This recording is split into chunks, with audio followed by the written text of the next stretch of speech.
Good evening to all the viewers who are watching this from their home. Myself, Orko Mukherjee, your backstage editor, regular backstage editor for this channel, and also wish for a best and best CME today's CME like every other, and also will comment about the links, means the Facebook and other links. For before that, you can go and check our Facebook page, our Instagram page, and let's talk about that at the end of this live stream. So for now, let's just begin our today's CME, and this is me. Let's start without wasting any.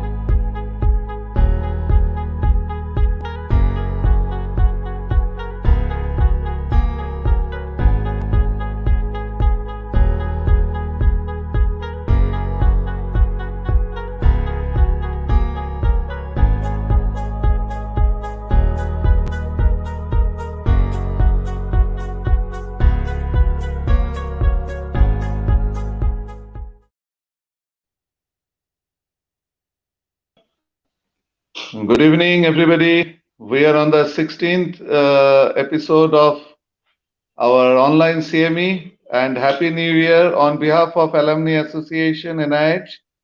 And good evening, sir, our president, Dr. Devnaran Kalyani. Sir, with your permission, let us bring on today's introductory speaker, Dr. Lalit Singh. Sure. I'll request our backstage editor to bring on Dr. Lalit Singh on the screen. Over to Yeah, you, Kalani sir and Dr. Lalit Singh. thank you, Viduda. Dr. Kalin sir, you may start first. Speakers, You may start first. moderator, inaugurator, all the viewers, it is our great privilege that we are able to meet together in the CME and we are able to exchange our ideas, experiences through this CME. So thank you very much. Let us expect a very good CME today. And I request Dr. Lalit Singh to inaugurate the program. Dr. Lalit Singh, please. Thank you, Dr. Kalin sir. Thank you, Viduda. It's really a great pleasure for me to welcome all 16th CME of an association.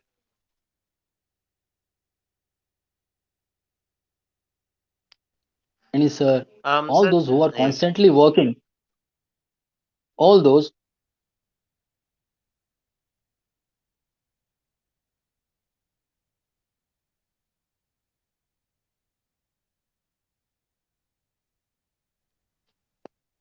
am I audible? I think there was some audio mishap. So I'm staying over here. You can just continue, sir. Okay. So today the topic is psychiatric disorder in children and evolution of rubrics to meet challenges of changing lifestyle. The topic is very interesting as it deals with psychiatric issues in children, and as we know, a healthy mind can only give you a healthy, a better future. Healthy mind can also give you a healthy body, as well as a healthy mind can only help you to become a good personality. So far, these psychiatric issues in children are concerned, we know this could be endogenous, this could be exogenous. But so far, exogenous factor is concerned, the most vital role is being played by parenting. The psychology of the child is greatly influenced by parenting, the parenting style, how the child is grown up, how they are taught, under what circumstances they are growing, and how the parenting is. Before going to the speaker, I just want to add a few lines. So far, this child psychology is concerned, there are three type of parenting actually: democratic type of parenting, authoritative type of parenting, and permissive type of parenting. Permissive type of parenting means the parent, they don't put any objection whatever child want or the child do or does.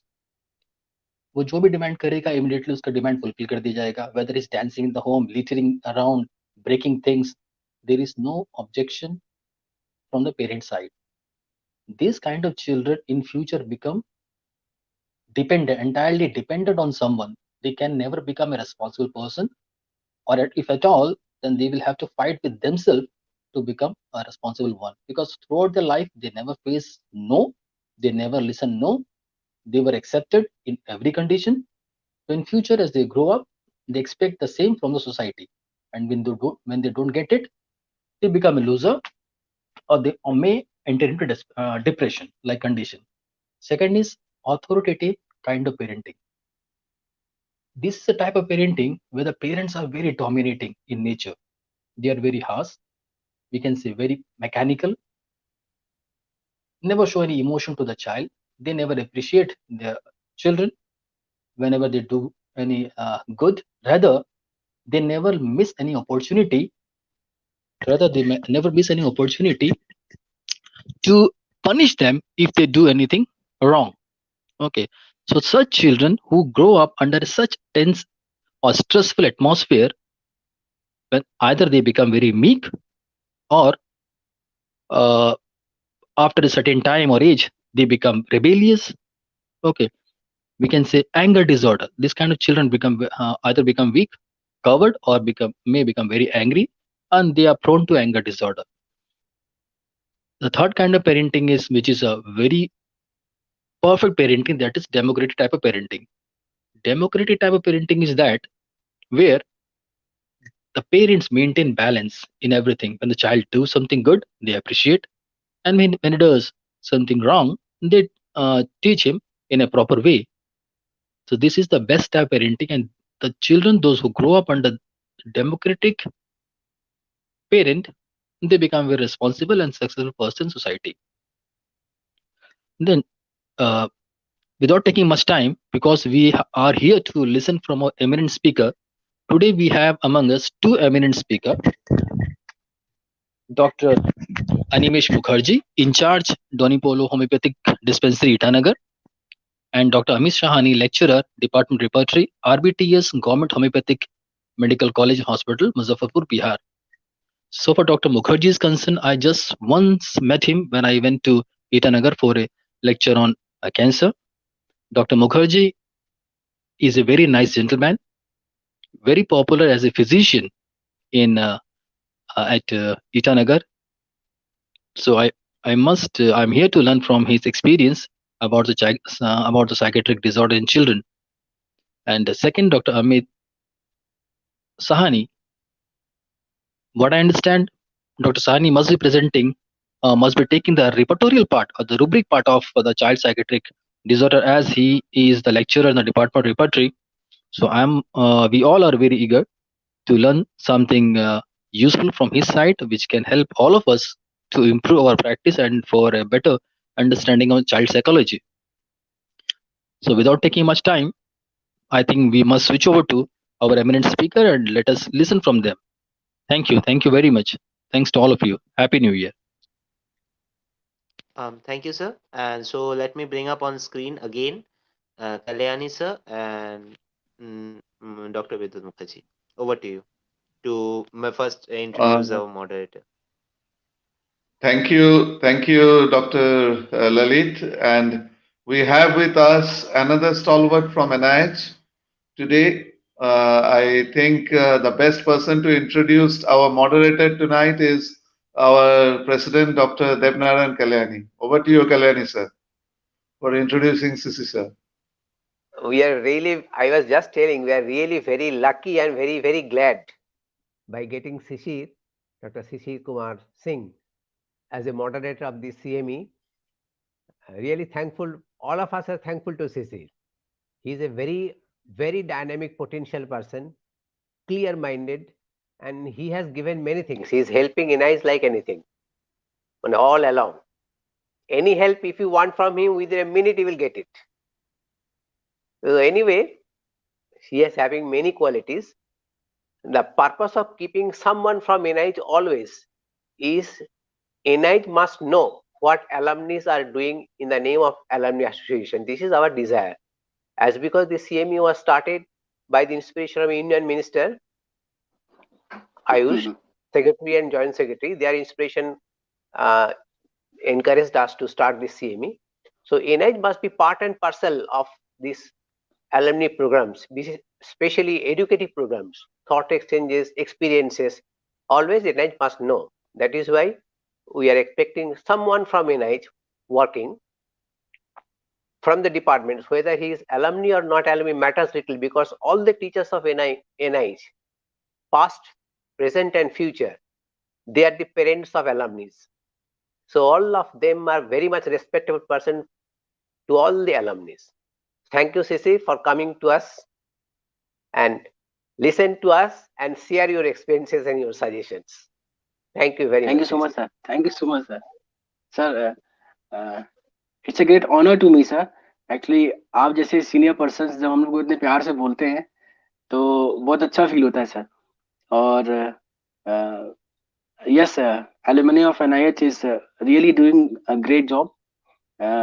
Apart from giving knowledge to the new coming doctors, they are doing so many things I have seen since beginning. और seminars sir जो आप करते हैं तो इसका सच में बहुत लोगों को, क्योंकि this seminars are having some clinical orientation also, जो नॉट ओनली थ्योरेटिकल. तो इस क्लिनिकल ओरिएंटेशन की वजह से ही इसका जो एफिकेसी है, जो एफिशिएंसी है, जो आउटकम्स है, वो बढ़ जाता है. And really I am eager to listen the, actually I have listened almost all the sessions and today I am the part of this session. I feel honoured and any time sir, आप जो भी आज्ञा देंगे उसके लिए मैं तो तैयार हूँ. और आज का सेशन स्पेशली जो है वो पीडियाट्रिक साइकोलॉजी पे है, because it's very difficult to diagnose the pediatric psychiatric cases, and उससे ज़्यादा difficult होता है कि पेरेंट को बताना कि नहीं आपके बच्चे को ASD है या आपके बच्चे को ADHD है. तो this is very difficult. So this situation has to be handled very carefully and very you can say efficiently. और इसके साथ साथ with the medicines, there are some therapies also that should be administered with the medicine. Then only medicine will work very fast. I am eager to listen the session, so I will not take much time. And thank you so much, sir. I will be here only to listen the whole lecture. Thank you, sir.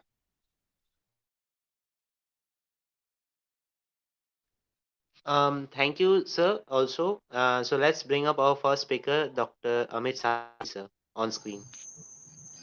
Sir, over to you. Okay, thank you so much. So good evening, everybody. Happy New Year. And thank you, Dr. Cecil Singh, for being the moderator for my session.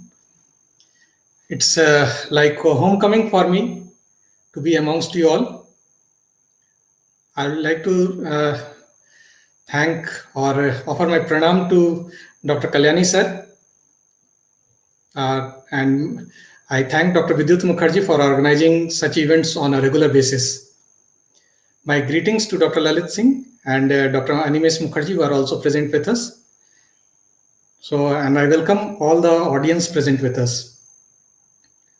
I'll be just deviating from the theme of what our Dr. Lalit and Dr. Cecil said.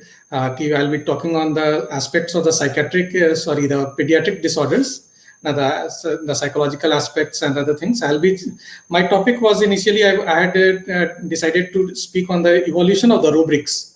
Now, as per the changing lifestyle, how the rubrics are, how the rubrics have changed and how the rubrics have evolved. So I'll be talking on that topic. So let me begin my session on the evolution of the rubrics to meet the challenges of the changing lifestyle. So let me begin my presentation.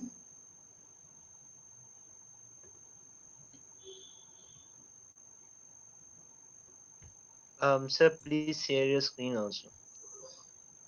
Yes, sir. Got it. Yes. So, Dr. Arka, is it visible, the screen? Yes, sir. It's visible. Okay. So, great. So, I'm here. I'll be talking on the topics of evolution of the rubrics. So, how the rubrics have evolved starting from the simple rubrics Sorry to from the interrupt in Bonnie-Hassan therapeutic. Pardon? Sir, please click on the hide option, sir. Where is the hide option? It's right beside the stop sharing one. Yes, sir. Okay. Now continue.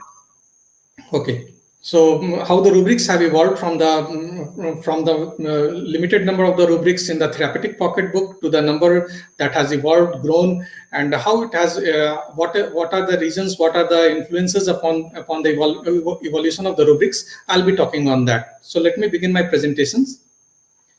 So human evolution, it is an ongoing process and influenced by lifestyle. The study of evolution of emotions, they date back to back in the 19th century. It was actually one of the works of expression of the emotions in man and animals by Darwin in 1872. Darwin researched that the expressions of the emotion in an effort to support his theory of evolution, and he proposed that much like other traits found in the animals, emotions also evolved and were adapted over the time.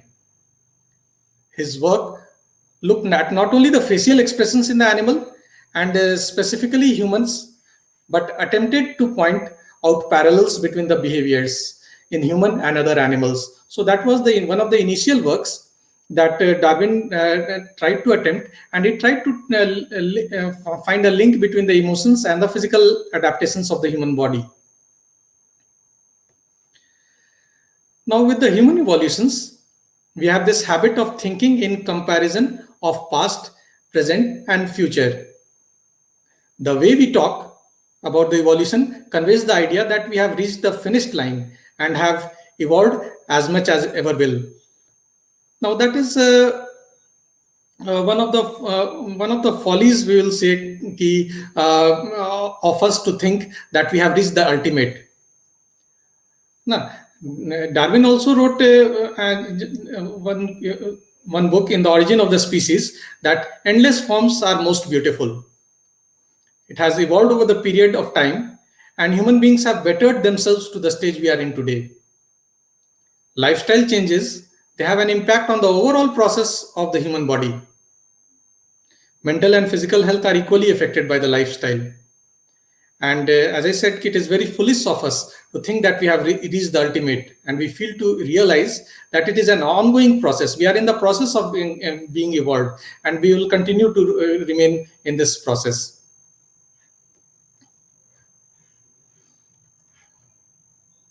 It is important to realize that evolution is a process that occurs across many different generations before there are any noticeable changes, lasting changes in a species.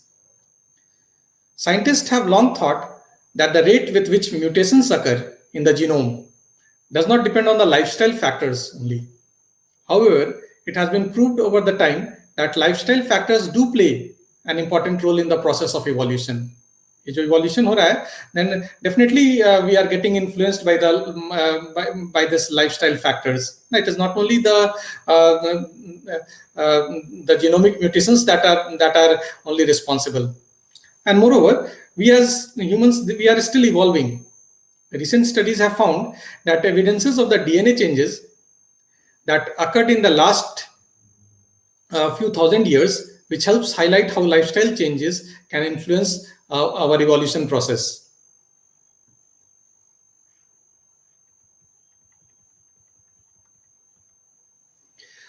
Repertories right from the inception has underwent additions of rubrics by using prevalent colloquial words used by the concerned authors. Now we have modern repertories which are using the newer words, and we are seeing it in different forms and structures. And even the repertories, I'll say they have undergone a lot of evolution. We have seen evolution in the form of the changes in the philosophical format. We have seen changes in the structure of the repertory.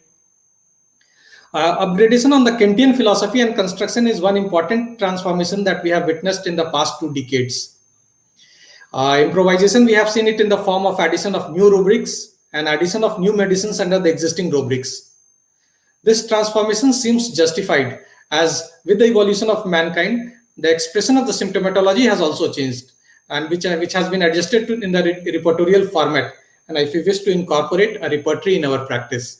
So we have changes in the cultural aspect also. We have it was a different cultural background in which the Kent had made his repertory, and when we see it in the Indian format, we have different cultural and the culinary adaptations.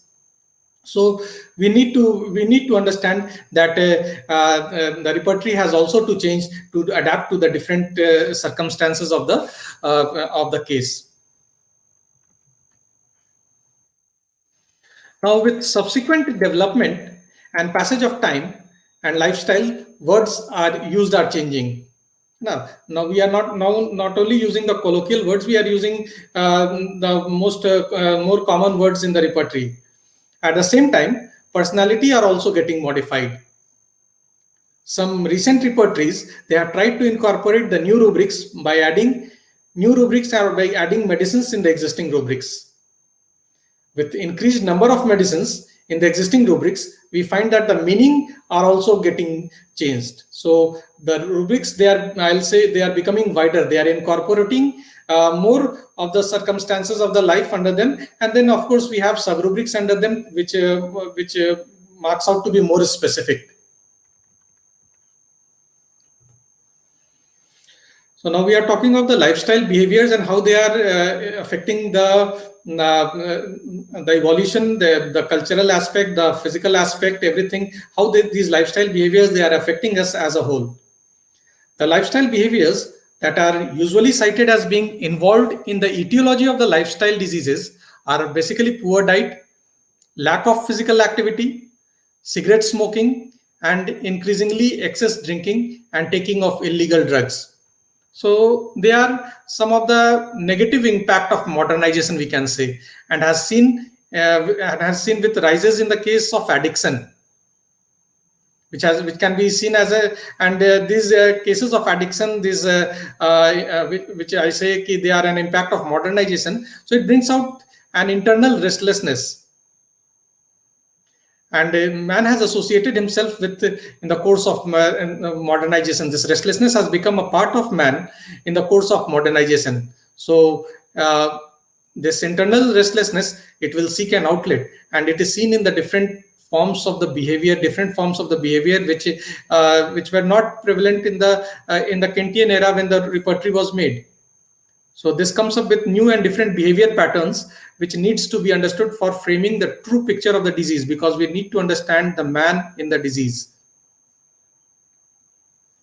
Now, these are some of the macro areas of social determinants of the health. Firstly, it is the individual behavioral determinant. Then we have the education. Then we have the social and economic determinants. Then we have the supply side determinants. Then we have the environmental determinants. And lastly, we have the health system determinants. All of them, they will have an impact on the overall health of the human being. All of them. Now, whether it is the education, whether it is the social and the economic determinants, the environment, all of them, they will have an impact on the overall health of the human being. They will affect the human being in one way or another. And lastly, what basically matters is it is the change in the symptomatology of the patient that matters to us, because we are mainly concerned with the totality of the symptoms, which organ of medicine has pointed to be the only guide in the selection of the medicine.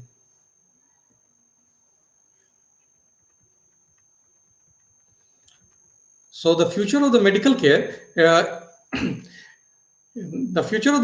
must be to transform the general lifestyle guidance, such as eat a healthy diet, exercise regularly, etc., that many physicians try to provide to their patients in individually tailored lifestyle prescriptions for both prevention and treatment of chronic diseases. Lifestyle is the best medicine when applied correctly. Now, Dr. Henneman, even he has talked of it as indisposition. And he said it can be reverted back, it can be brought back by minor changes, small changes in the lifestyle.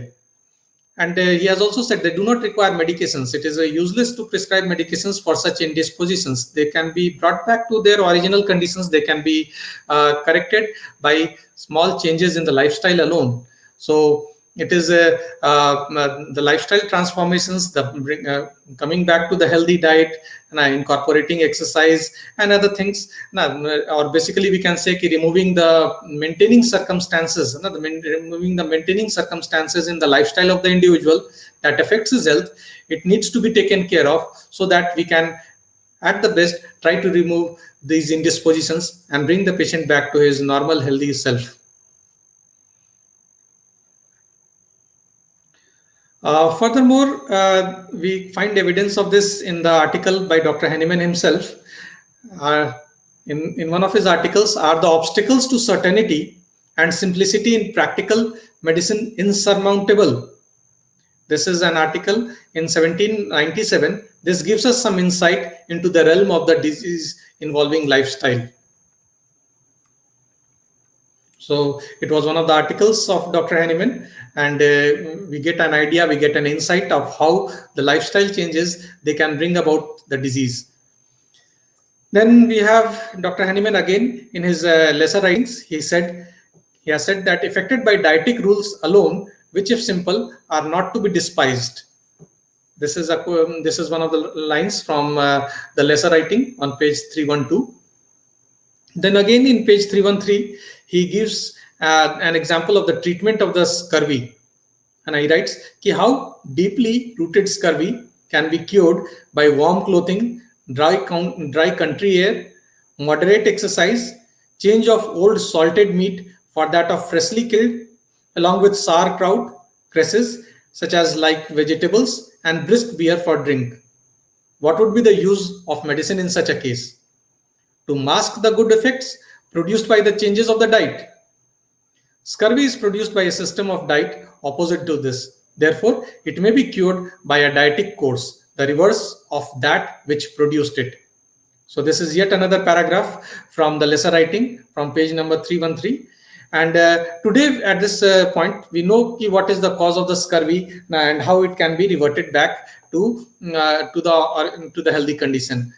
So definitely the idea that Dr. Hahnemann has pointed out in this paragraph in the lesser writing, it gives an example of an indisposition in the form of scurvy that has been caused by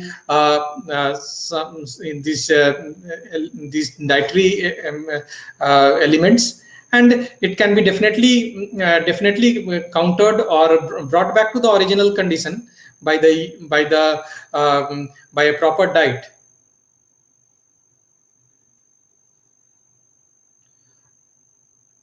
So that was Hahnemann's approach,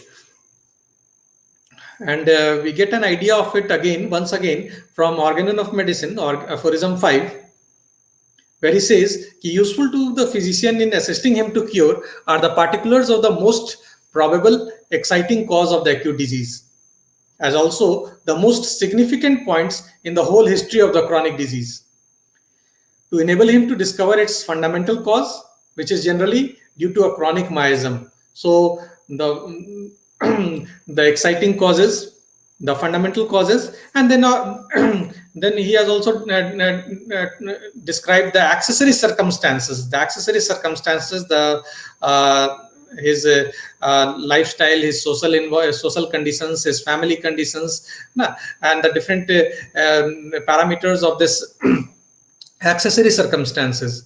So all of them, they play a role in the cause of the disease, and definitely the disease can be reverted back, can be brought back to the original healthy condition by addressing the problem in the whether it is in the exciting cause, whether it is in the fundamental cause, and even in the accessory, and moreover in the accessory circumstances, the miasmatic cause of the disease has to be addressed. Now, the lifestyle changes, they will bring about changes in both the spheres of the mind and the physical. At the mental level, it will affect the emotions, the intellect, and the will. At the physical level, it will influence, it will affect the structure, it will affect the function, and the local to the general approach of the physical structure of the human being. So the lifestyle changes will be seen in both the spheres, on the mental plane and the physical plane. So emotion is often associated and considered reciprocally influential. So we have some components of the emotions in the form of mood, in the form of temperament, personality, and all of them, they are influenced by hormones and neurotransmitters. They are such as example dopamine, noradrenaline, serotonin, oxytocin, and cortisol. So all these elements of emotion, they get influenced physiologically and as well as pathologically under different pretext, and they will help us to understand the man in the disease. So basically it is we are trying to zero down upon the man who is suffering, the man who is getting influenced by these hormones and the neurotransmitters, and the way he is receiving these neurotransmitters and hormones, and how the different elements of the emotions, they get adapted to the to these changes, to these additions. Now, whether it is at the physiological level, whether it is at the pathological level, now the same emotions, it has to be understood at the physiological level, and if it is at the pathological level, then we need to prescribe medicines on that basis. So it is the physiological and the pathological understanding of these emotions which will help us to understand, which will help us to find out that man in the disease and try to find a proper medicine for him. Now, according to Robert Plutchik, in 1980, there are 8 primary human emotions that relate to adaptive behavior. So it is they are anger, fear, sadness, disgust, surprise, anticipation, trust, and joy. So these are some of the elements. There are 8 elements of the primary emotions, and they are related to the adaptive mechanism, how a human being, they cope up with the different situations related to the stress, whether it is adapted by the hormones or by the neurotransmitters. So these are the 8 basic elements that get affected, and we see in changes at the physiological level, at the pathological level, on these 8 elements that are later on interpreted as symptoms, can be converted into rubrics, and can be utilized for the repertorization of the case, for understanding of the case as well. So let us first understand the evolution of the negative emotions. So attempting to navigate the often chaotic world of modern life, the range of emotions we experience in a day can change dramatically. We cannot escape negative emotions. Just by pushing them down, by ignoring them, or maybe distracting ourselves, we are only causing these emotions to intensify and become greater. The more we are pushing them down, the more it will raise its head one day. So we must learn to live with the negative emotions. They are a part of normal physiology. They are a part of our day-to-day life, and we must not try to hide our negative emotions, because it will lead to some different kind of pathology. So that is what we should learn in the modern lifestyle, because what happens in the modern lifestyle, we are forced to adapt to the adapt as how the world wants to see us, and in this process of how the world wants to see us, we are trying to hide our negative emotions, which can be a cause of suppression of the emotions that might lead to different kinds of diseases. So for our ability to feel and respond to our emotions is often taken for granted. it is generally taken for granted कि ऐसा होगा तो हम ऐसे react करेंगे ना, कोई ऐसे करेगा तो मैं गुस्सा होऊंगा, कोई ऐसे करेगा तो मैं हंस दूंगा. So that is our inbuilt ability, and that is the way we respond to the emotions, and we rarely stop to think and pay close attention to what we are feeling. We do not consider the impact it has on our mental and physiological states or long-term implications holding on to emotion has, and that might be harmful for us. There was, let me read out this. There was one Tal Sahar, and he taught at the most popular class in Harvard history, which was on happiness. And he famously says that only two types of people, they will never experience negative emotions. And I said only two types of people can experience negative emotions, and they are psychopath or the dead people. He also shared a number of paradoxical strategies to embrace and accept negative emotions and improve our happiness. We must learn to cope with negative emotions. And I will always say it is the failure to accept these negative emotions leads to the problem, and it leads to the disease. So it is our ability to adapt to these negative emotions, our ability to adjust to these negative emotions, because they are quite normal. It is a natural phenomena. Negative emotion is an unpleasant or an unhappy emotion which is evoked in individuals to express a negative effect towards an event or a person. So managing negative emotion is more about embracing the fact that we are feeling them. ना समझना पड़ेगा कि हम इस phase से गुजर रहे हैं, हम इस फेज को से पास थ्रू कर रहे हैं. And more importantly, what is more important कि वी हैव टू डिटरमाइन कि why we are feeling this way, ऐसा क्यों हो रहा है. ठीक है. So that will lead to the finding out the problem, hunting out the problem, and we may come to the root of the problem, and ultimately lead us to find a better medicine, a better similibum for the case. So there must be some preceding feelings before the negative emotions crop up. There must be some preceding feelings, and emotions are seen as preceding feelings, which tend to be our reactions to different emotions we are experiencing. Where emotions can have a more generalized experience across all human, feelings are more subjective and are influenced by our personal experiences and interpretations of our world based on those experiences. So the preceding, we have to understand, we must try to understand what can be the preceding feelings to these negative emotions, and that will lead us to understand what will be the different subjective feeling of the person, and it will vary from person to person, how different people they will adjust to these phenomena, to these preceding feelings, and how they will react later on.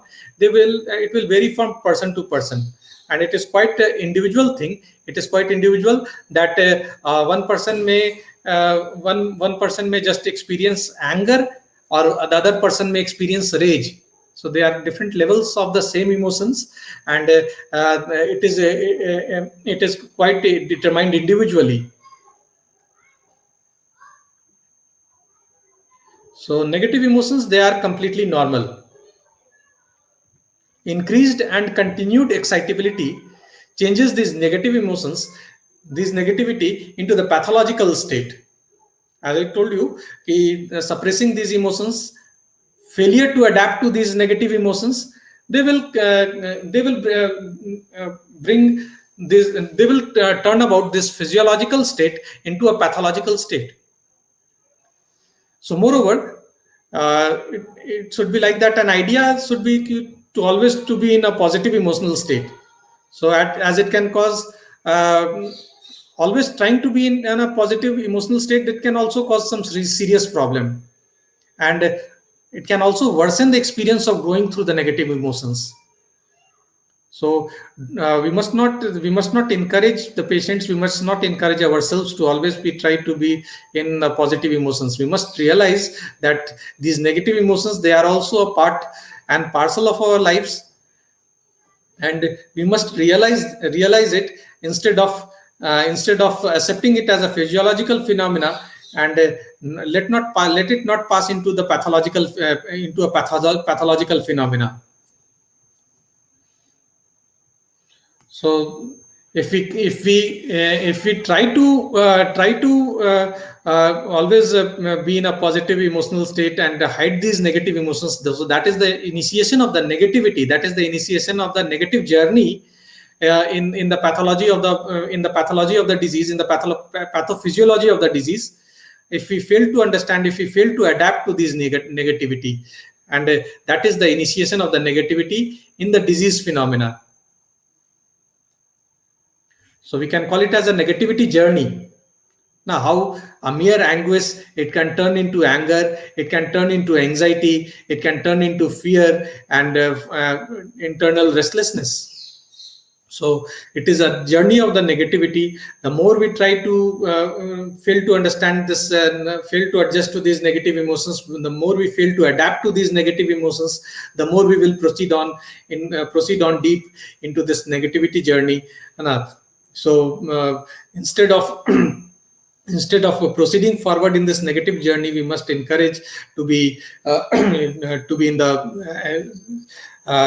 this adapt to this negativity, adapt to these negative emotions rather.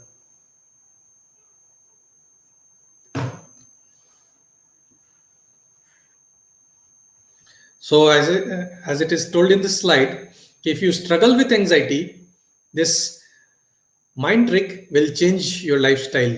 So we need not struggle with our anxiety. We need to adjust to our anxiety. Otherwise, this mind, it will trick our lifestyle situation. It will trick our lifestyle circumstances and make us diseased.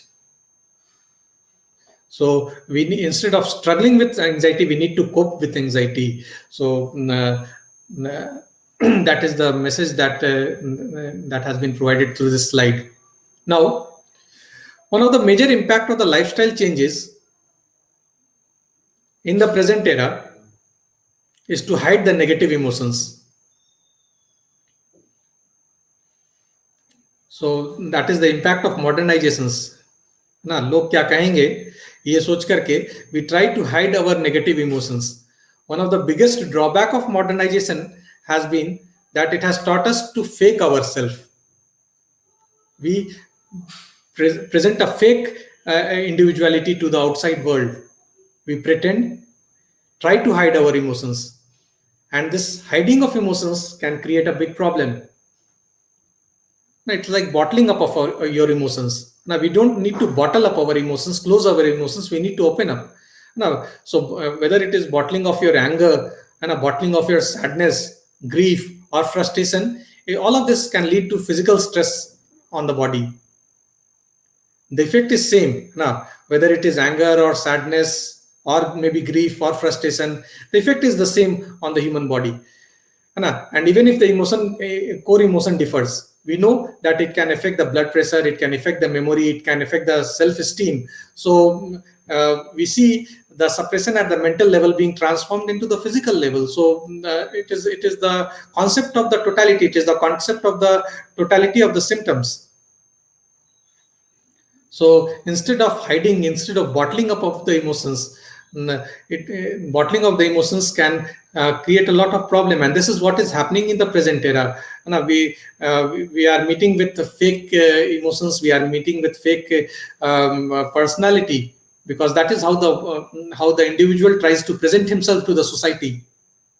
ऐसा दिखेंगे तो लोग हमारे बारे में क्या सोचेंगे, that becomes important, and that has changed the human behavior a lot. And we see that the effect of the hiding of the anxiety, that we see it in the form of the different rubrics. It has taken the course of vanity. It has taken the form of perfume of love for. liking for jewelry, extravagance. These are all the effects of hiding of the anxiety in the individual. The patient, he tries to hide his anxiety and takes recourse. He takes an outlet in the form of maybe a haughty attitude, maybe in the form of vanity, in the form of appearance, liking for costly things, and extravagance. So these are all the effects of hiding the anxiety, hiding the negative emotions of the anxiety. Then we have showing off, excessive showing off of the anxiety. Now we have seen it in the form of the hypochondriacs.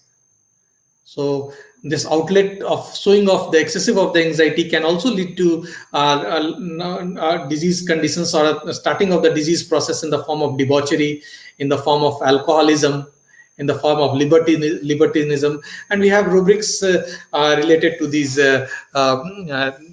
excessive showing of the anxiety. Then we have the hiding of the fear. So outwardly it may appear to be courageous. We have rubrics courageous. Then it can be defiant. It can be bold enough to defy all things. It can be rash, moreover leading to insolence, and maybe to the extreme degree of rudeness.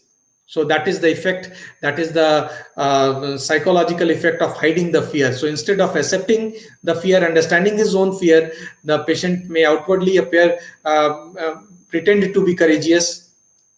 And this being pretending to be courageous can lead to a number of circumstances that you see in the form of defiant, rash, insolence, and rudeness. Then we have the old rubrics, which they have been broadened to make new meanings. Like, for example, it was fastidious. In the Kent repertory, there are only 2 medicines mentioned under it.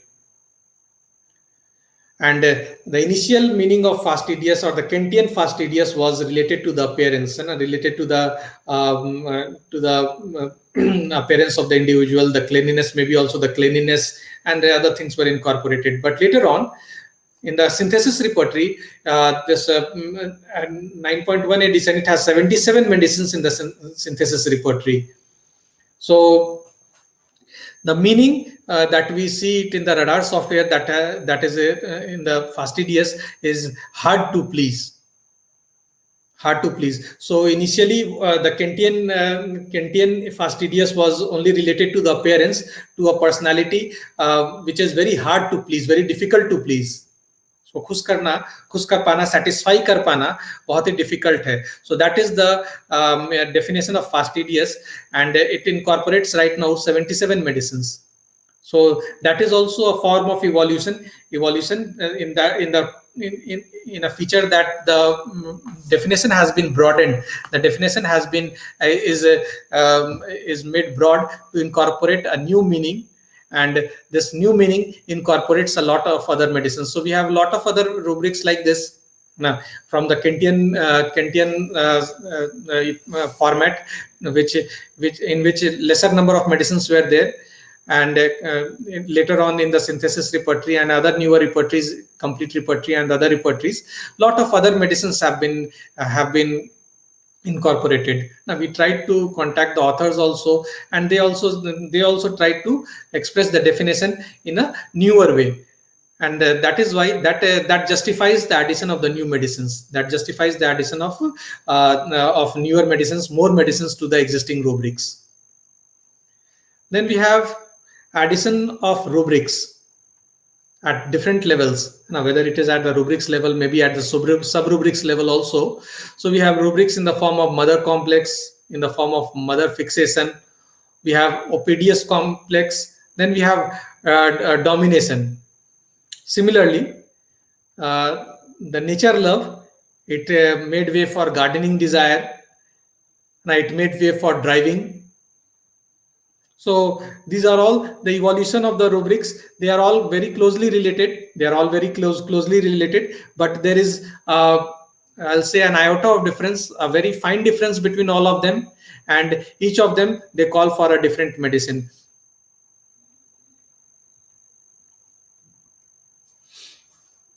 So people, they may not tell you how they feel about you, but they always show you. That is why Hanuman has asked us to pay attention. We have to be very attentive. We have to be very specific in observing. He has asked us to be very honest in our observations, so that we may not miss out anything, because there are very fine differences between the rubrics, and they will help us to understand the man. It will help us to differentiate between the different conditions which the man is suffering from. So we need to understand the symptoms, and definitely it will lead to the more deeper understanding of the rubrics as well. Sorry. I'd like to, yes, I'd like to end my presentation, yes, with yet another quote from Buddha. This: everything changes, nothing remains without change. So if anything is there, it is a course of change. It is a course of change, and change is an ongoing process. We need to adapt to the changes, whether it is in our emotions, whether it is in our repertory. We need to adapt to it, and yet be ready for yet another change. So thank you. And if any queries are there, please, Dr. Arka, please coordinate so that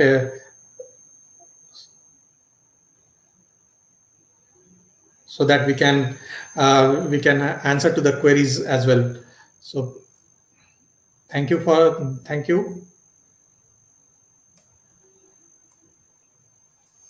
Sir. Thank you, Dr. Amit. It has been an excellent presentation. And we'll have the Q&A session with permission of Dr. Sisir sir after the completion of the second speaker. Over to you, sir. Yes, sir. We can have that. And really, it was a very nice session. And Dr. Sani has explained beautifully the evolution of rubrics related with the lifestyle disorders, and how the person get from anxiety to fear. Then, yes, everyone has fear, everyone has anxiety. They should feel this, but once the anxiety or fear is interpreting with all the daily activities, then it is dangerous, and that should be taken care of. And very well explained, Sani sir. And now we can move to the next session, and after that we can take the question answer, sir.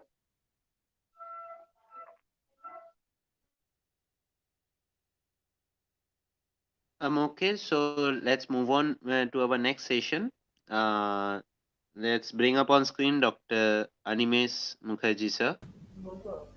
Sure, Over to you, bring him. Animesh, sir. With your permission, Kalyani, sir. Sure. Sir, should I start? Sure. Sure, no. Good evening, everybody. Before starting, my regards to all of my teachers, my colleagues, my juniors, and my loving students. Basically, my topic is psychiatric disorder of children, and my part is basically clinical part, with very short introduction, and there recognize to recognize the disease part of the children, which is very important nowadays. In the 20th century, this psychiatric problem gradually develops in the children because causes are there. Parental, all the parents are going to job, they are lying with the maids, and the behavior and everything should be goes through your the maids. No, so this become the irritable child become irritable, all other things are going on, very nude and bad habits are developed in the children. And this thing, now I am starting with the PPT, with this psychiatric problem of children.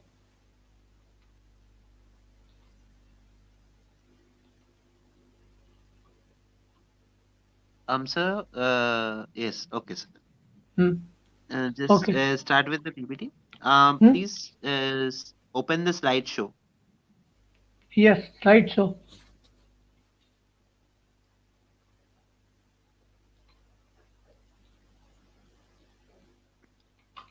it Still, is ready yes, sir. or go? Yes, sir. Okay. It's ready. Uh, Just click the on the hide psychiatric. option right beside the stop sharing button. Hmm. What again? Please tell. Please click on the hide option, which you will get right beside the stop sharing option. Hide. Click on the hide option. Okay. Just below the Just. screen, sir. Hmm.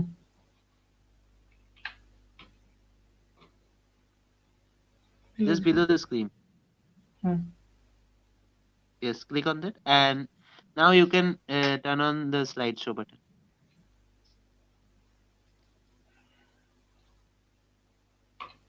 Okay. Ready? Yes, sir. All good. Okay. Over to So you, sir. psychiatric disorder in children is there. Slideshow starting. In the 20th century, due to the lifestyle and hectic schedule, the children of our society are neglected by the parents and the family members. This neglection leads to the development of mental irritation in the children. They feel lonely and develops several ill habits. If these habits persist for a long time, they develop psychiatric problem themselves. Next, a psychiatric disorder I have divided clinically. One, number mental retardation, number two enuresis, third is stammering, fourth is thumb suckling, then nail biting, hair plucking, and last of all, the very sad thing, the suicide. Hmm. So these are the really very dangerous for the society, for the parents, and for the doctors also. So now I am moving to my next mental retardation. The different mental capabilities, talking, word vocabulary, and cleverness do not develop adequately. It is also known as intellectual deficiency. So mental retardation also known as intellectual deficiency because they does not develop the mental capability, talking, word vocabulary, cleverness. They develop does not develop adequately. So after that, this is the definition. After that, the types: the mental mild type, moderate type, severe type, and profound mental retardation. The symptoms of these children are less attentive and have low knowledge, no general awareness. Number two, they are retarded and easily fooled. They have difficulties in learning occupation and social customs. They have to change their occupation without any reason. So this type of things we can found in case of your symptoms. Third one, the development stage should be known for the early detection from 6 weeks to 15 months. Basically, if we detected the development phase earlier, then we can save the child from this retardation. Next slide. The milestone we know, the 6 weeks, smiling on seeing mother. Baby smiles seeing the mother. In the third month, holding any object by hand. In the fifth month, holding any object by going towards it. So these are the starting phase of this milestone. After that, the 6th month, the neck holding and sitting is done. In the ninth and 10th month, walking with the support. 13 to 15 months, walking without support. Then vocabulary. 6 months the speaking mom. After that 8 to 9 months speaking two words da da ma ma like this way pronouncing, and from 10 to 11 months speaking one or two meaningful words. So these things we have to be recognized from the baby. In the another movement neurological, that the turning the head towards the sound, chewing, and 15 months drinking milk by keeping cup on the table. So this milestone is very important for us to recognize if there any deficiency of this milestone, so they become the mentally retarded. So mental retardation causes we have to find out. The causes are number one hereditary. That is from hereditary we found the Mongolism or phenylketonuria, and another one the mother delivers after the age of 30. So this is the first cause we have to be think of. Second, during pregnancy, some viral diseases like measles or syphilis or alcoholic addiction, these are also cause of mental retardation. Next, perinatal cause, prematurity, head injury during delivery are the cause for the mental retardation.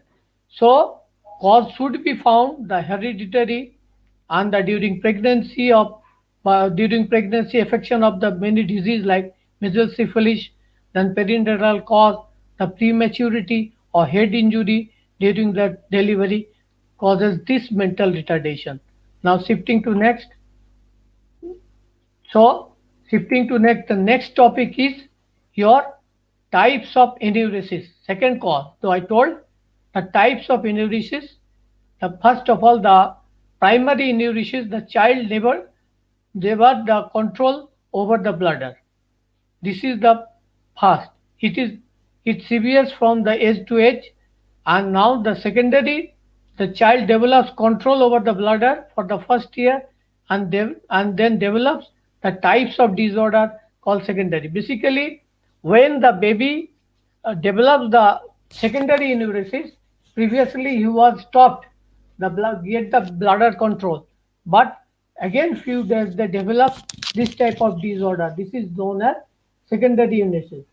Prevention: the child should train the child to control over the bladder. Now the bladder controlling is very important thing for the enuresis. So we the guardian should tell them how go for the your toilet, sit in the toilet, and if they're so kids, small kids, keep a pot on side the bed, tell them to urinate on that bed, on that pot. Like this way, we have to train, and they get bladder control. So this condition we can found in case of your enuresis.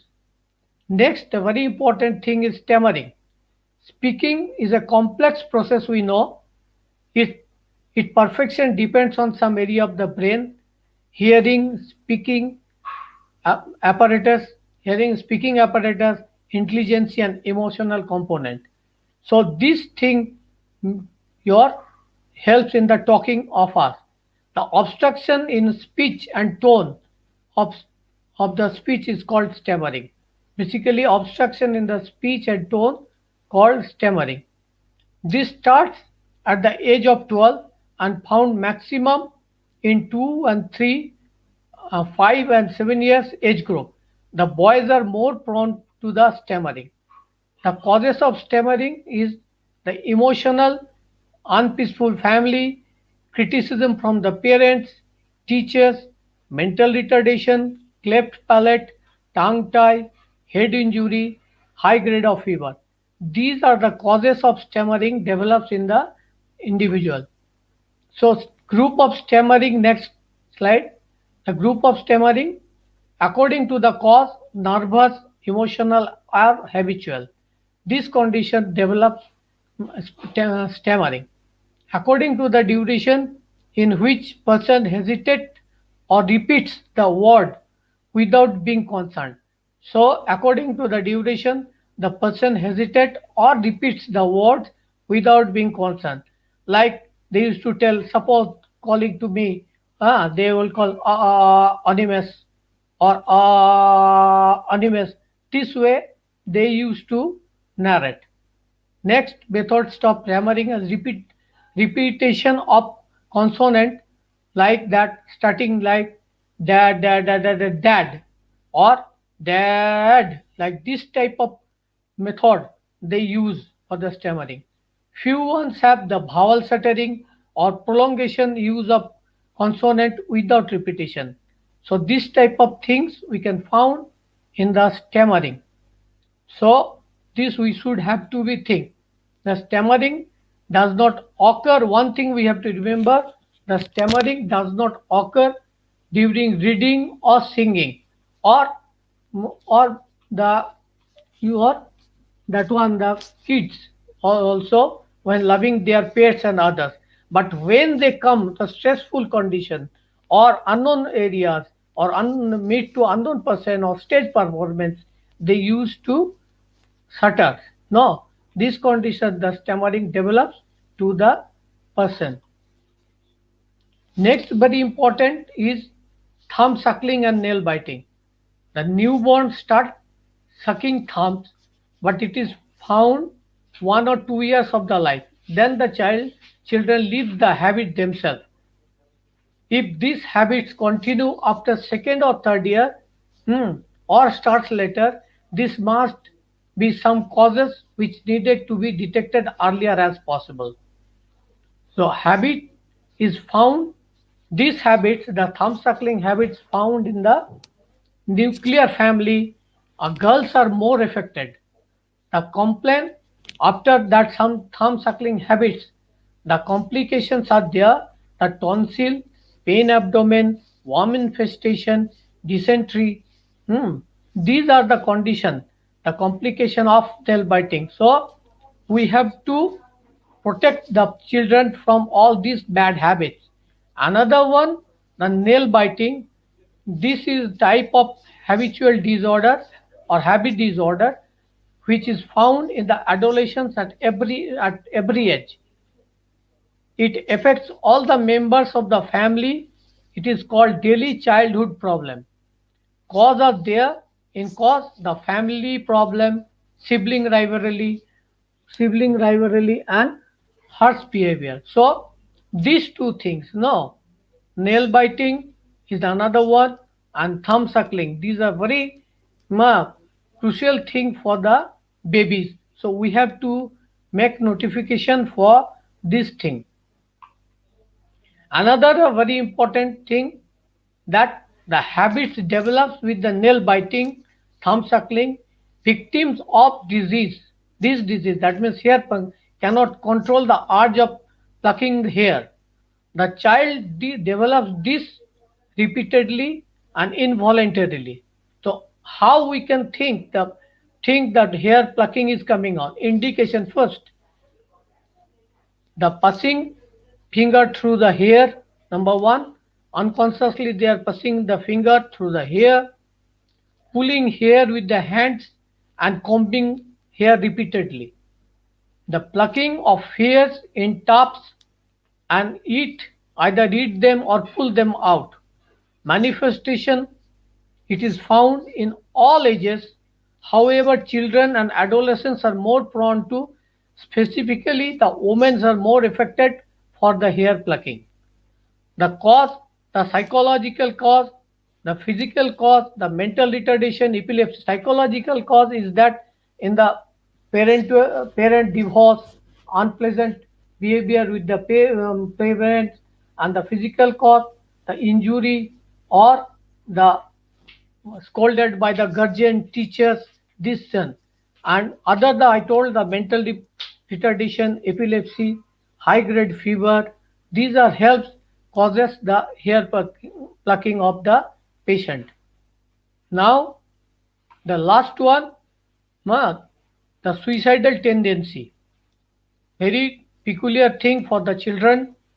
The self killing attempt to suicide is 10 times more common in children in contrast to adult. In case of children, it is very difficult to recognize, and it is basically it is not taken seriously by the parents or society. So this thing we should have to kept in our mind that so we should have to be teach them about this condition. So one dictum is there: the girls attempts more suicide, whereas boys actually done. Suicide rate is more in boys. The knowledge of commit suicide develops in three ways: below 5 years, number one, they do not know that death is irreversible.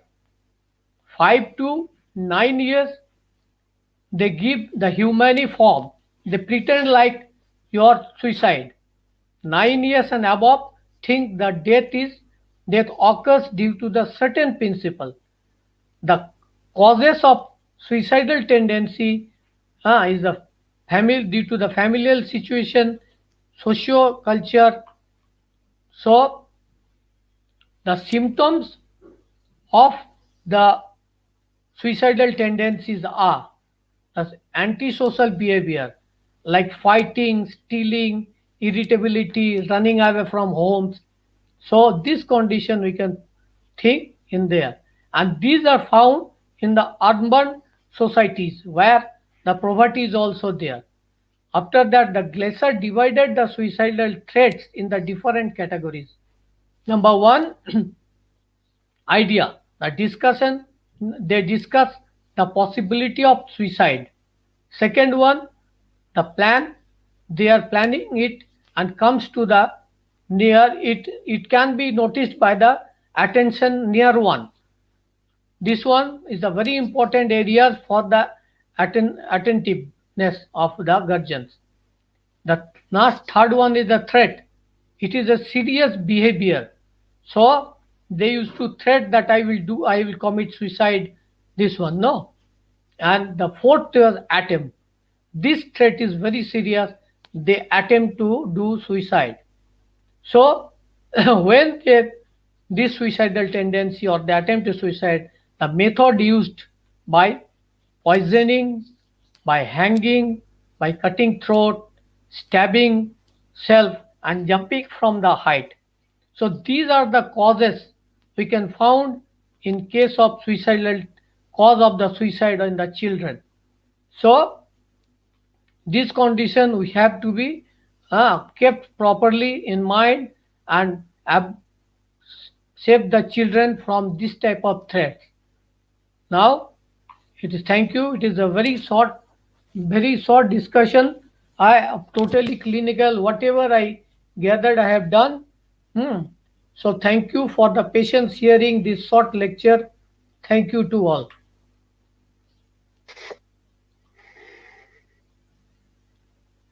Any question? Anyone?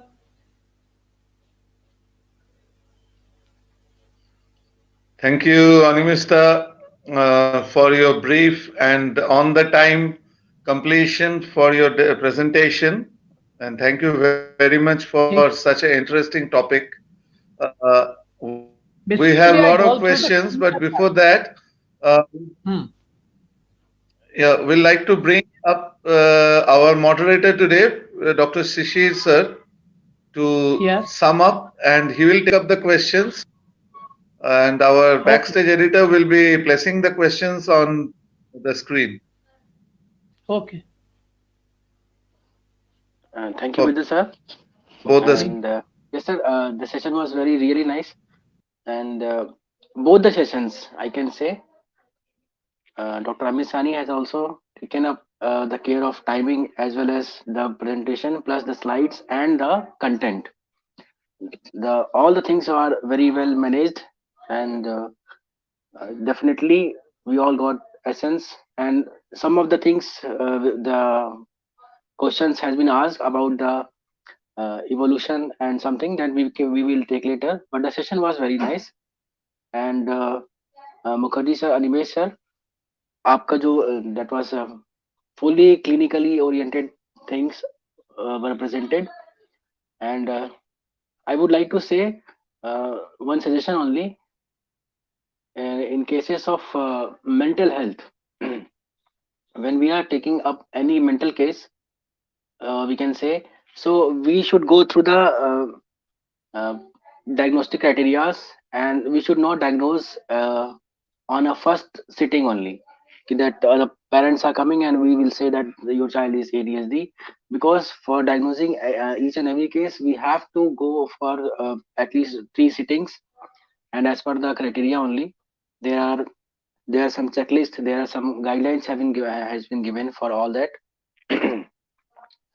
And Mukherjee sir, yes, You have given all the very common mental health diseases which we will see in the clinic, and they will definitely help us. So session was very good, sir. And for the question answers session, we can say the backstage Orko can take up the questions. The first question is that by Chandrasekhar Pureji, that this new evolution of rubrics arise from the proving symptoms or just addition of from different authorities. This is the question to the Sani sir. Thank you, Sisir sir. This regarding this question, the evolution of rubrics, whether they arise from the proving symptoms or they are just additions from the different authorities.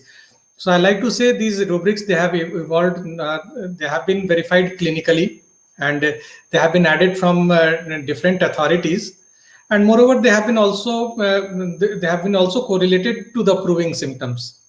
Nah, like the same brainia which was there for yesterday in the Kent repertory for the different symptoms, it is there for the new symptoms also in the synthesis repertory. The newer symptoms, they are also being evolved, and we are able to correlate. We are able to correlate through clinically, and as well as the proving symptoms of the proving record, that they are apt for that situation. They are apt for their presence in that symptoms or the rubrics. They are appropriate, and they have been verified clinically also.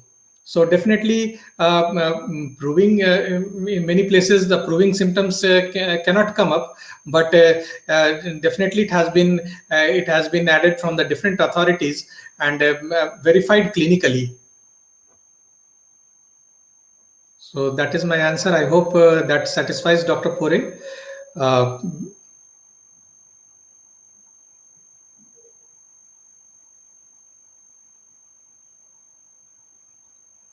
Yeah, because they are clinically verified only. Yes. Because Yes, proving cannot be done, and many things after so many verification from the clinic only, we are getting that this can be added to the repertory or the rubric can be modified also. Yes, very well explained, Sani sir. And next question is the same question, I think, and this is the question from the Dark Beast. I think they are having official channel, that San Chatterjee. Okay. Yes. So They he's have asking. question is that to Sani sir, can you Yes. please explain in brief the relationship between evolution and homeopathy? I think this is a very big question. Yes. Sir, if you want to answer, you can just give in a brief. Okay. Yes, thank you, sir. Again, yes, Dr. Sayan. This relationship between evolution and homeopathy, I'll say by and large, homeopathy itself is a product of evolution, right from Hippocrates over the period to Paracelsus and all those people before Dr. Hahnemann who had experienced accidental homeopathy, and from Hahnemann itself, even the Hahnemannian homeopathy, it has gone evolution through 6 different editions of Organon of Medicine. So homeopathy has evolved over the course of time, over the period of time. Many new ideologies had also crept in, and still it is evolving in the form of additions of medicines to our Materia Medica.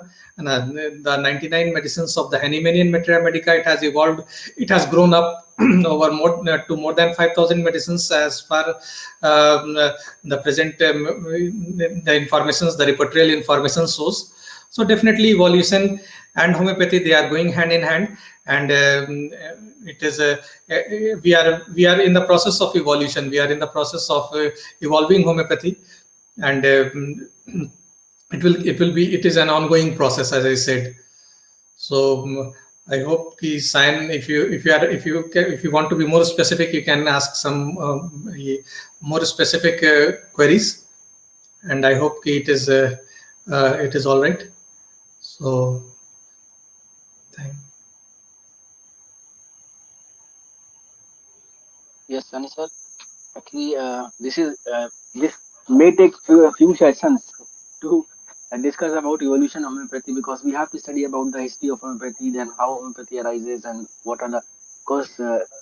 And you explained in a nutshell very well. And next questions we are having with the Animesh sir. As per my little knowledge about child psychology, nail biting is an optional part of feeling of loneliness. Is it so? Animesh Yes, sir? excuse me, I told that this condition develops when the child is socially boycotted or parents does not develop rapport with the children, or there in the with the your what I can say the maid is going on, no, so there develops the irritation in the mind. And another thing, when the sibling rivalries arises, so they used to chew their nails, and they are when lonely and they are thinking anything for this one. So gradually this habit to avoid loneliness, they develops the nail biting. Clear to you? Hello? Yes, sir. You explained well, sir. Because in loneliness, they are having some kind of anxiety. Because of anxiety, they may bite the nails. And the next question is uh, from Chandrasekhar Poreji. Wanted to be carried fast. I think this is question to Animesh, sir. Wanted to be carried fast is considered for those who wanted to complete the treatment fast. Is the new evolution of rubrics works like that way, where proving symptoms are not at all considered? Sani sir से question सही वाला. Yes. Sani sir.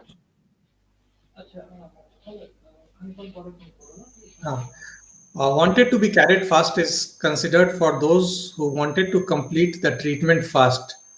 Is the evolution of rubrics works like that way? So I'll say no. It is not the evolution of the rubrics. They do not work like that way. And it is wanted to be carried fast is the same thing that we have a conception from our Materia Medica, that the child has a desire to be carried fast. It has nothing to be like that the patient wants to complete the treatment fast. So it is I'll say a situational understanding of the rubric, and definitely doesn't relate to that same original essence that is related to wants to be carried fast enough. So maybe if the patient is anxious enough to complete the treatment fast, we may relate to a better rubric like his anxiety or his hypochondriac nature regarding his disease. So we may go for a better rubric instead of going for the rubric wanted to be carried fast. So that is that will be a wrong interpretation of the rubric for a patient who has this intention of getting treated very fastly. So it will be a wrong interpretation, and that is not the way rubrics have evolved. So rubrics are not considered like that way. It is not the way the rubrics have evolved. Rubrics should be evolved in a situational manner.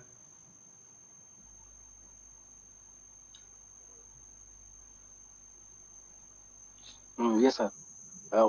Definitely, this is very wrong interpretation. Wanted to carry it fast or wanted the treatment fast, because carried fast में बच्चा गोदी में है और उसको गोदी में rocking movement से आराम मिल रहा है कि उसको स्लो मूवमेंट से आराम मिल रहा है. That is a very different thing कि उसको ट्रीटमेंट भी जल्दी चाहिए. ये थोड़ा सा इंटरप्रिटेशन रॉन्ग हो जाएगा. जहां तक आपने सानी सर ने बताया था कि जहाँ पे फास्ट सीरियस वाली बात थी, जहाँ पे हमें 2 रूब्रिक मिल रहे थे, उसके बाद हमने देखा कि वहाँ पे हार्ड टू प्लीज, तो वहाँ पे देख सकते हैं क्योंकि वहाँ पे फास्ट सीरियस है, तो those who are very well aware about their appearance, जो बहुत अपने आप पे ज्यादा ध्यान देते हैं ना कि मेरा कैसा रहना, उठना बैठना सीखना, मेरा पहनावा कैसा है, तो उनको सच में उनको खुश करना बहुत इजी नहीं होता है. तो वो तो हम समझ सकते हैं कि वहाँ पे इंटरप्रिटेशन ऐसा आ रहा है, लेकिन यहाँ पे वो ऐसा नहीं आ पाएगा. एंड दिस इज वेरी जो भी रूब्रिक हमारा जो बन रहा है, जो इवोल्यूशन हो रहा है, वो ऐसा नहीं कि आज बैठे आज सोचा आज कर दिया. उसके पीछे यस सानी सर ने जैसा बोला कि वहाँ पे पूरा क्लिनिकल वेरिफिकेशन होने के बाद ही उसको वहाँ पे लिया गया होगा. ऐसा नहीं कि आज मन में आया कि आज चलो फास्ट बोल रहा है तो फास्ट डाल देते हैं, ऐसा ये भी इवोल्यूशन का जो आप देख रहे हैं ना, इवोल्यूशन थोड़ा सा एक लॉन्ग टर्म है। आज रात का सपना नहीं है कि आज ही आज आया कल सुबह छाप दिया। तो यहाँ पे हम लोग ऐसा बोल सकते हैं। Any other question from anyone? We are waiting for more questions from viewers. Okay.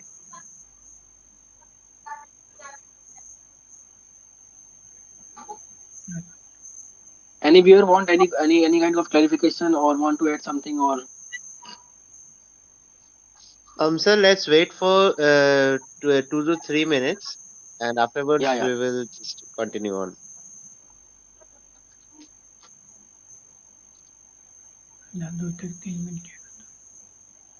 I think sessions भी इतने अच्छे थे कि सब कुछ कवर किया गया था, तो क्वेश्चंस जल्दी मिलना इतना मुश्किल है, लेकिन we will wait for some questions.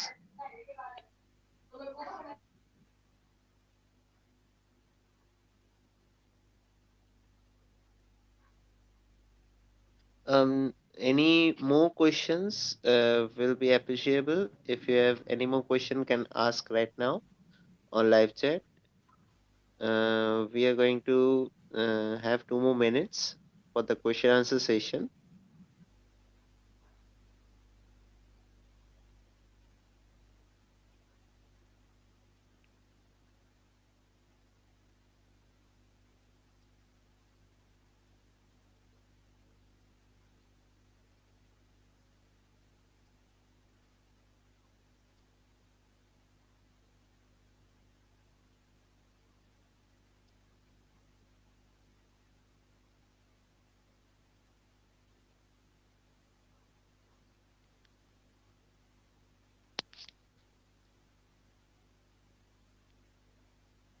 Okay, sir. Sisi sir, I think there will be no more questions right now. So let's continue with our session. Now I'm going to bring up. Thank you, Sisi sir. Thank you, Amit sir, and thank you, Animus sir, for the question answer session. I hope every viewers have got the answers. Every question makers. So let's bring up on screen, and we are taking you on backstage, sir. First. Okay. So let's bring up on screen Dr. Pralay Sharma, sir. Hello, sir. Hello Uh, hello sir না ওইটা একটা সমস্যা তো over to you. I think that I'm audible and visible too. Yes, clearly audible Yes. and loudly visible.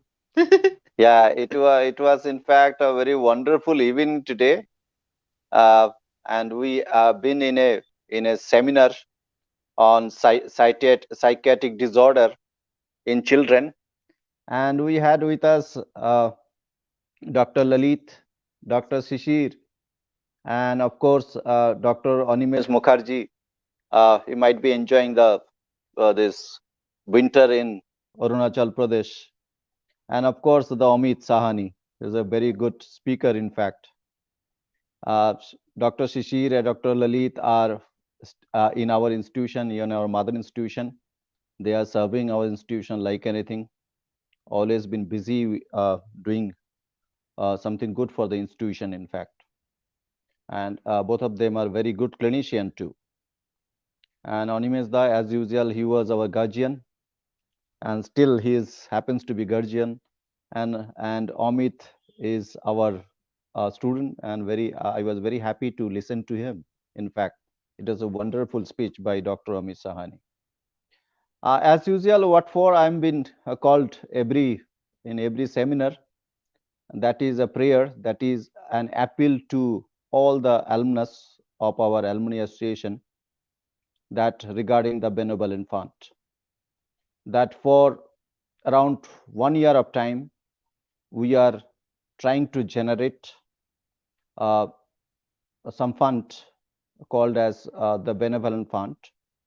The fund money is being used towards the family's member when some alumnus are in distress, are in suffering in their illness, or sometime in case of their death. We are generously contributing from our benevolent fund from the Alumni Association to the disease or distressed family. In this regard, what I would like to say is that yesterday, not yesterday, on last Friday, in our institution, there was inflow of 22nd batch of postgraduate training. We had welcomed 22nd batch of postgraduate training. And we have as well as we have welcomed 27th batch of BHMS in the internship.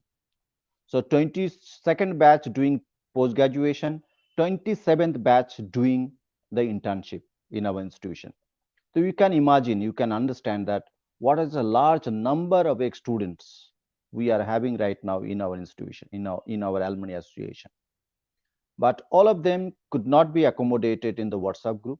That is why we created the Telegram group. We always requesting all of us that communicate with each other and ask them to be in the Telegram group so that we can communicate with all of them in time. Regarding the benevolent fund, we are helping the families in their need, and we are keeping some money in our hand, in our balance, in our hand, so that in future, if at all we need to help someone, we'll be ready. We'll be very quick to help to the distressed family, and that is the reason. It is a continuous process, and still everyone is contributing. I'll request all of you to be very kind enough to contribute maybe a little amount to the benevolent fund of our institution. Once again, it was a wonderful evening. I would like to thank Dr. Lalit Singh, Dr. Shishir Singh, Dr. Animesh Mukherjee, Dr. Amit Sahani, Dr. Kalyani sir, Dr. Bidut Mukherjee, and of course, Orko for controlling each and every aspect of this seminar today. Thank you so much. Thank you. And handing over to Orko.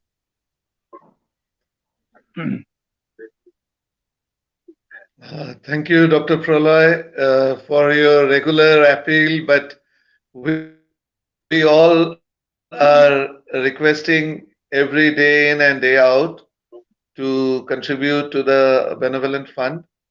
We had been working on it. And I'll request Orko to bring all the speakers, moderators on the screen, and if can't be accommodated, remove me after this. And I'll request Dr. Devnaran Kalyani, our president, to give his closing speech and complete the session. Over to you, Kalyani sir. Thanks, Vidut.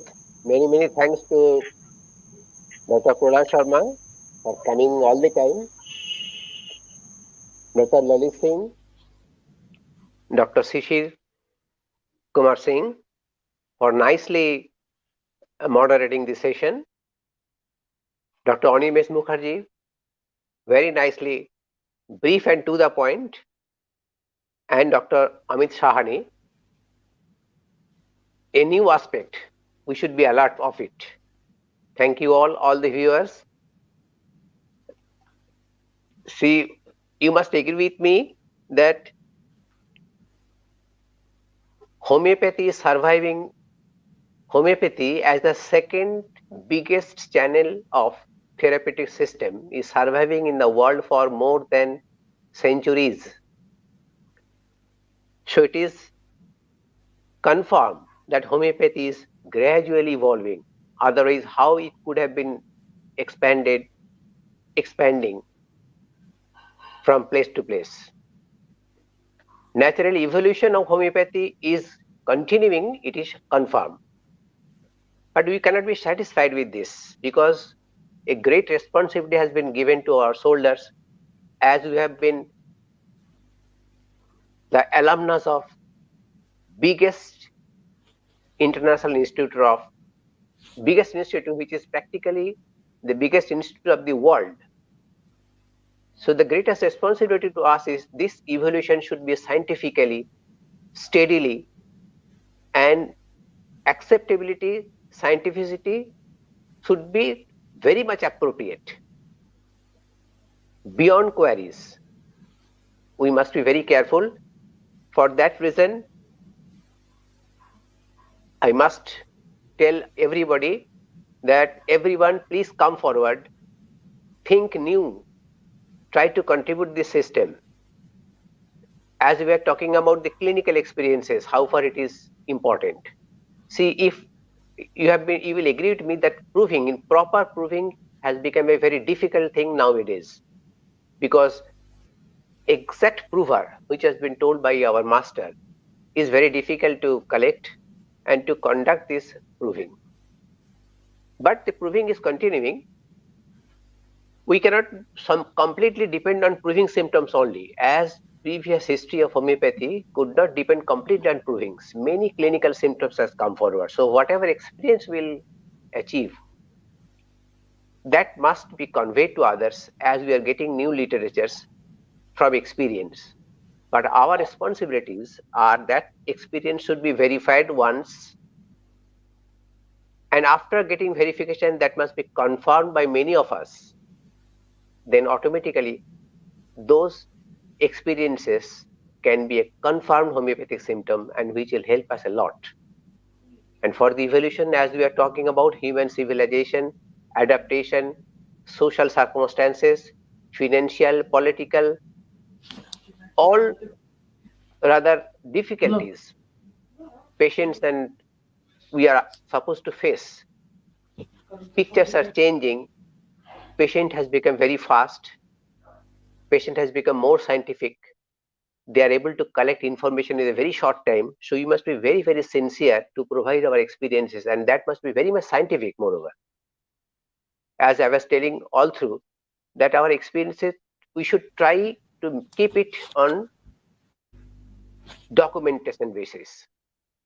That this medicine was given on these symptoms, complaint was that, investigation report was this. After giving this medicine in such a potency, in such repetition, gradually the investigation reports are improving, and that investigation report ultimately became normal. So it is confirmed that your experience is scientific. That may be verified and confirmed to make it very, very important symptom. There are many symptoms in homeopathic literature. You will find it very ordinary letters, italics only.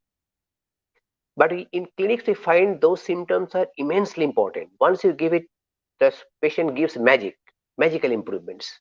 I can give you one example. You can try, all of you, that I experienced from my teacher, Dr. P.C. Pal, and that was on my physical complaints. I was suffering from pyelonephritis in a serious case when surgeons advised for renal transplantation. He simply came in the IPD of, there was a student cabin in Calcutta Homeopathy Medical College during our time.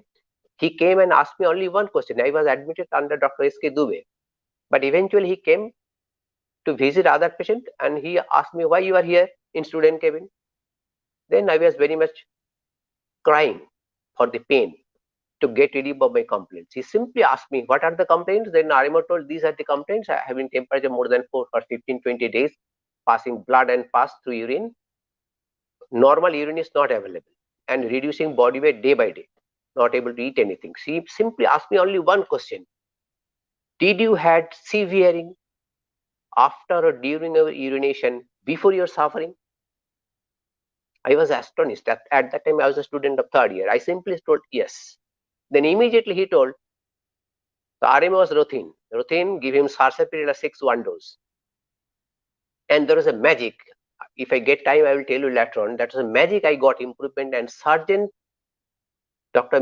Mitra, he was there, MS. He told, yes, sir, I have learned what homeopathy can do, how bacteria can be killed by a single dose of homeopathic medicine. So this severing during or after urination for B. coli or E. coli infection is a landmark indication, clinically verified, and I have given on many patients. I can tell you with confidence that I never failed a single case of E. coli infection by giving Sarsaparilla. You can try of your own, and you can increase this experience verification to confirmation. Likewise, there are many important experiences which gives us tremendous effect. So that should be jotted down, put into the literature, and all of us must try to share our own experiences to these alumni seminars, by which all of us will be encouraged to get it verified and confirmed, by which whole system will improve. The purpose of the seminars is simply to evaluate ourselves. Gradually, have to grow and grow and grow. If we do not try to grow, evaluate homeopathy, nothing will happen to homeopathy, I can tell you. Homeopathy will grow because patient has learned to take homeopathic medicine as a safe, economically convenient, and pleasant system of medicine, painless system of medicine. But what will happen that we will gradually be sink down, gradually will be deprived of getting the essence of homeopathy. So dear friends, seniors and juniors, all of us must try to contribute something to homeopathy for our sake. We will develop, we will grow only when we will be able, competent to provide something to homeopathy system through experiences and in different ways, clinical experiences, literal experiences, study, then your cross studies. As we are learning that many symptoms are coming from modernization, modern symptomatology, modern condition in different ways. We must try to improve the homeopathic system as to the modern level. So thank you very much. All of us must agree that today's seminar, as the first seminar of the new year 2021, all of us has learned something. There is no one among us who has not learned anything in this seminar. Thank you to speakers, moderators, everybody. Thank you very much. Thank you so much, sir. Happy New Year to all. Happy New Year. Thank you so much. Thank you and good night. Over to you, Orko.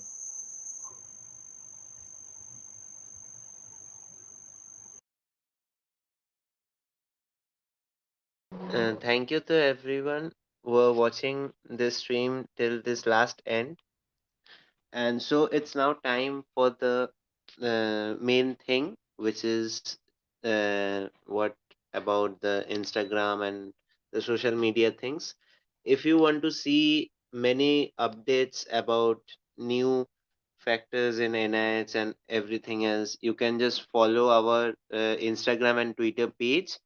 We will give updates over there, and also like us on Facebook to get the same updates, and also some new updates about whenever we are scheduling any live CME like this. It will be given over there, and you may get knowledge about that from there also. And also make sure to subscribe our channel, this channel, for more video like this, more live stream like this. And for now, happy new year to everyone, and there is no more to speak. Thanks for watching. See you in our next CME. Until then, it's Medico Orko Mukherjee with you. Peace.